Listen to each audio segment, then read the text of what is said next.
Salam, hər vaxtınız xeyir olsun. Kanalıma xoş gəlmisiniz.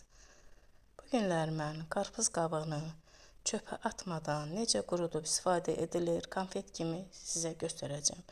Əgər sizin üçün də maraqlıdırsa, kanalıma keçid edib, videomu sona qədər izləyib, bəyənib, abunə olmağı unutmayın. Öncədən hər kəsə öz təşəkkürümü bildirirəm.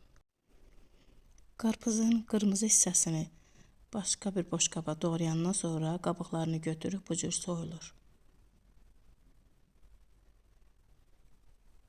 Kətə bıçağı ilə zövqə görə necə istəyirsiniz, balaca, böyük fərq etməz, öz zövqünüzə görə doğrayın.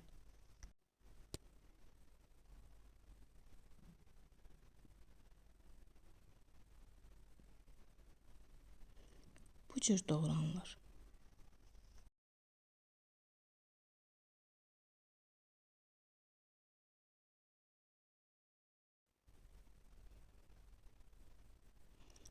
Bir kilogram yarım qarpız qabığından mən istifadə etdim. Sonra doğradıktan sonra axar suyun altında təmiz yuyulur.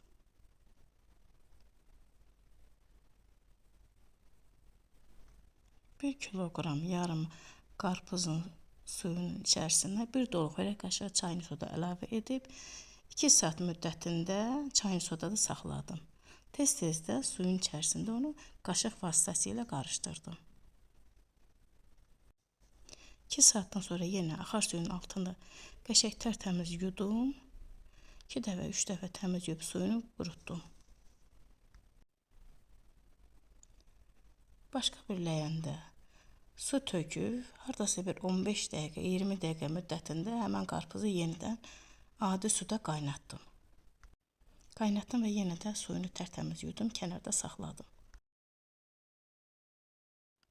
Ləyənə 1 litr su, 3 stəkan dolu şəkər tozu əlavə edib şərbət hazırladım. Həmən qabıqları da içərisinə tökdüm, qarpızın qabıqlarını. Qoydum qaynamağa. Artıq qaynardı. 3-4 ədəd mixək atdım. Sonunda yarım çay qaşığı limon duzu əlavə edib qazın altını söndürdüm.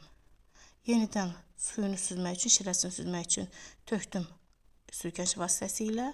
Hardasa yarım stəkan kimi şirəsi çıxdı. Sonra da mən onu istifadə etdiyimiz tortlarda istifadə etdiyimiz yağlı kağızlar deyirik. Onun üzərinə padnuslara yığıb tökdüm. Hardasa hava istəyirdi, məndə 2 gün ərzində qurudu. Allaha əmanət olun, göz haqqınızı halal edin. Sona qədər izlədiyiniz üçün təşəkkür edirəm. Allah hər kəsə sağ can versin, ruzinizi bol bərəkətli eləsin.